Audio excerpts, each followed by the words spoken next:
It started with a scream. Karoline Leavitt had just finished a press interview downtown when her aide, Marcus, burst into the green room with a phone clutched in his hand and panic written all over his face. "Something's happened in Lincoln Park," he said breathlessly, handing her the phone. On the other end, a woman's voice crackled with emotion. "They set the center on fire. The kids, our center for the kids, they torched it." Karoline's stomach dropped. The Lincoln Park Community Youth Center in Newfield, just a few miles from where she grew up, had always been underfunded.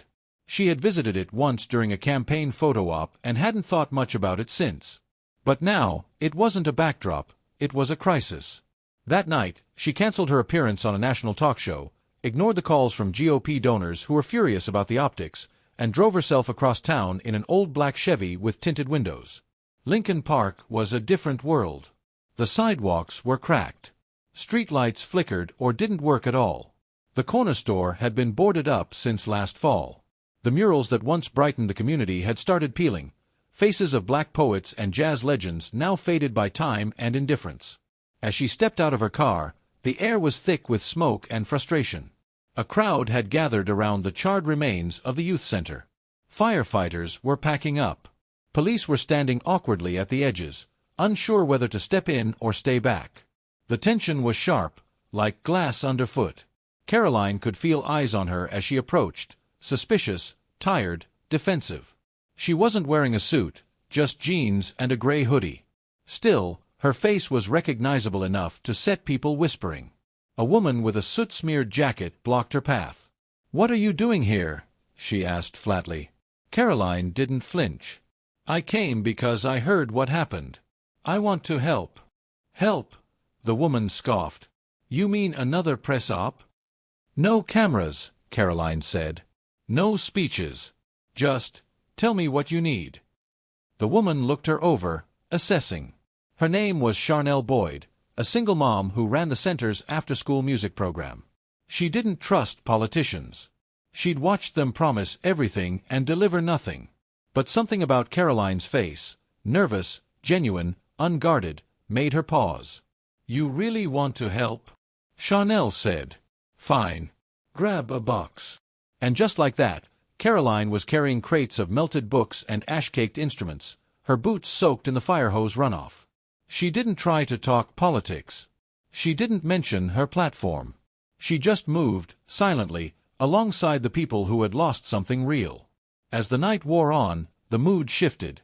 An older man named Terrence, who ran the boxing program, offered her a bottle of water. A kid asked if she was famous. Someone passed around cold pizza. And then came the moment. One of the girls, maybe 10 years old, her hair tied back with a green bandana, tugged at Karoline's sleeve and said quietly, "Are they going to build it again?" Karoline knelt beside her. "I don't know," she answered honestly. "But I'm going to try." That's when the walls began to crack, not the literal ones, but the emotional ones. Residents began opening up. About how the city ignored their grant applications. About how the council rep hadn't shown up in 3 years. About how the youth center had been the only safe place after school. About how no one cared unless a camera was rolling. Karoline listened. 4 hours.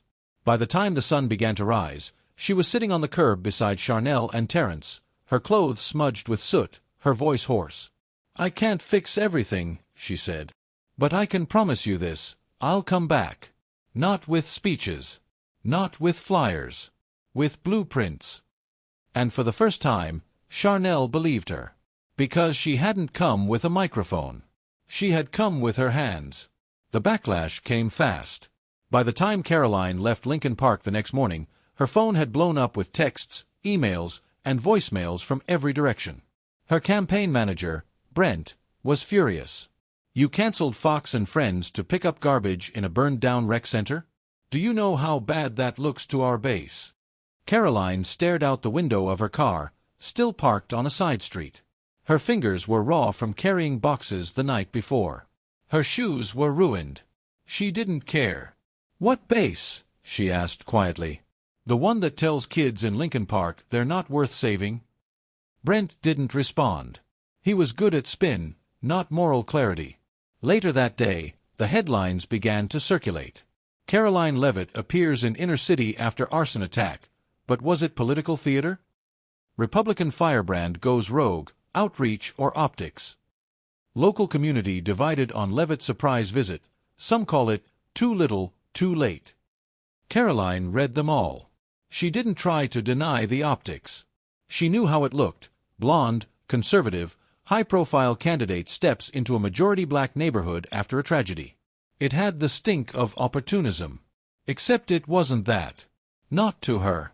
Because after sitting on that curb with Charnel and hearing about the nights she'd slept in the youth center to keep the heat on for the kids, after listening to Terrence describe how he'd turned a near-prison sentence into a community boxing program, Karoline couldn't just walk away.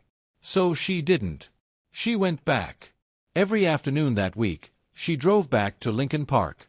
No cameras. No aides. Just her. Sometimes with coffee and food, sometimes with blueprints, sometimes just with time. She helped paint temporary murals on the boarded-up windows. She sat in folding chairs while the community leaders argued about what kind of space the center should become. She listened more than she spoke. And slowly, something started to shift. People stopped glaring. They started nodding when she walked up. Kids would wave. A group of teenage boys even gave her a nickname, K-Lo, like she was part of the crew. But it wasn't all warm smiles. One afternoon, while Karoline was helping plant flowers outside the remains of the center, a local activist named Andre showed up. He was sharp-tongued, quick-witted, and didn't trust anyone in politics. "So what's the play here, Leavitt?" he asked, arms crossed. "You gonna use our pain for your re-election ad?" Karoline wiped sweat from her forehead and stood up. "No cameras. No donors. No press," she said. "I'm here because I should have been here sooner." Andre wasn't impressed. "Y'all politicians always come around when there's a fire. But where were you when the grant got denied? When the summer program got shut down? When the heat broke and we had to keep the doors open with space heaters?" Karoline didn't flinch. "I didn't know." "Exactly," he snapped. "Because you never asked." The words landed hard. She didn't argue. She just looked at him and said, "I'm asking now." Andre stared at her for a moment. "Then don't disappear," he said, turning to leave. "Because if you do, we'll remember that too." That night, Karoline sat alone at a diner counter, pushing scrambled eggs around her plate. She had never felt so politically isolated, and never more certain that she was doing the right thing. When she got home, she made a call to a friend from college who worked in urban planning. "Can you meet me in Newfield tomorrow?" she asked. "You doing a campaign thing?" "No," she said. "I'm building something." By the end of the week, Karoline had secured 2 small grants from private donors, not through the government, but through people who owed her favors and were too curious not to help. She brought in an architect. She called a local construction firm that had roots in the neighborhood. She met with electricians, plumbers, volunteers. But what truly mattered was the meeting at the Lincoln Park Baptist Church basement. It was packed. Residents, parents, skeptics, and a few kids in oversized hoodies in the back, just watching. Karoline stood in front of them, holding a single sheet of paper, a hand-drawn draft of the new youth center. "I'm not here to tell you what you need," she said. "I'm here to ask. And then build it with you, not for you." There was silence. Then Terrence, arms folded, leaned back in his chair and grunted, "Let's hear the girl out." Chanel raised her hand. "If we do this, we control the programming, not the state." Karoline nodded. "You'll have veto power over every partner." Andre, still skeptical but less hostile now, asked, "And what's in it for you?" Karoline looked around the room. "Nothing," she said. "Except, maybe this time, I'll finally get something right." It started with a hammer. A real one, scratched, steel-headed, heavy. Karoline raised it high above her shoulder and slammed it into the rotted drywall of what was left of the youth center's interior. The impact sent a puff of ash and insulation into the air. A cheer went up behind her. She turned, grinning through the dust, and saw Terrence smirking. "Damn, K-Lo," he said. "Didn't think you had that in you." Karoline shrugged. "Guess you'll just have to keep being surprised." The demo had begun. It wasn't glamorous. It was gritty, hot, and loud. Local volunteers showed up with tool belts and headphones. Teens rolled wheelbarrows out back. Charnel walked around with a clipboard, organizing shifts like a general prepping for war. And Karoline, she was right there in the middle of it. No press. No entourage. Just sweat and splinters. But while walls were coming down in Lincoln Park, others were closing in elsewhere. The pushback was escalating. The GOP state chairman called her office 3 times in one morning. Her campaign manager stopped answering her texts. Conservative influencers on social media started posting thinly veiled jabs. When your candidate trades policy for pity points. Lincoln Park. That's not our battleground, it's theirs. Charity is cute. Leadership is better. Even donors began quietly pulling back. Karoline knew what they were thinking. She's gone soft. She's pandering. She's off message. But the thing they didn't understand? This was the message now. Still, the isolation stung. She had always played it smart, positioned herself as bold but disciplined, hard-edged but never reckless. But now, rebuilding a youth center in a majority-black neighborhood while refusing to turn it into a press spectacle? That made her dangerous. Her team tried to stage an intervention via Zoom. "This isn't your fight," Brent said bluntly. "You've made your point. It's time to move on." "I can't move on," she snapped. "There are kids without a place to go after school. They're sitting in parking lots, Brent. They're not your voters." Karoline's jaw clenched. "Maybe they should be." The line went quiet. Then Brent sighed. "You keep this up, you're gonna tank your own career." Karoline stared at the screen, then closed her laptop without a word. Back in Lincoln Park, the rebuild wasn't just physical, it was emotional. Trust had to be earned in slow, steady inches. But something unexpected was growing. At first, it was just a few teenagers who came back every day after school. They didn't talk much, just helped, painting, cleaning, running errands. Then a local baker donated snacks. Then an old man from down the street dropped off a stack of used laptops. Then a muralist began sketching new designs on the blank exterior wall. One afternoon, Karoline found a group of kids building a tiny skate ramp behind the center using leftover wood. She laughed. "I don't think that's up to code." A boy, maybe 13, shrugged. "It doesn't have to be perfect. Just better than nothing." Karoline stood there for a long moment, watching him carve the edges with a pocketknife. That night, she wrote in her journal, "It doesn't have to be perfect. Just better than nothing." But not everyone wanted the center rebuilt. There were whispers, quiet at first, then louder. A city councilman, long-time incumbent, had hoped to redevelop that block into high-end condos. The burned center had been his leverage. Now, Karoline's project was in the way. One morning, a city official arrived at the site with a clipboard and a forced smile. "Ms. Leavitt," he said too brightly, "we've had some new zoning concerns come up. Seems the lot is no longer classified for youth services use. Might have to shut this down for a bit." Karoline stared at him. "We already cleared this with your office 2 weeks ago." He shifted. Well, the councilman's office raised new issues. That was it. The gloves were off. Karoline didn't yell. She didn't threaten. She called a press conference. The first one since this all began. At noon the next day, standing outside the half-built structure with a hard hat tucked under her arm and the Lincoln Park community behind her, she spoke into the cameras. "This isn't about politics anymore. This is about priorities." A youth center was burned to the ground. "We started to rebuild, not with tax dollars or favors, but with sweat, volunteers, and community." She looked directly at the lens. And now, the same people who've ignored this neighborhood for years are suddenly throwing up legal roadblocks. Why? Because they had other plans for this land?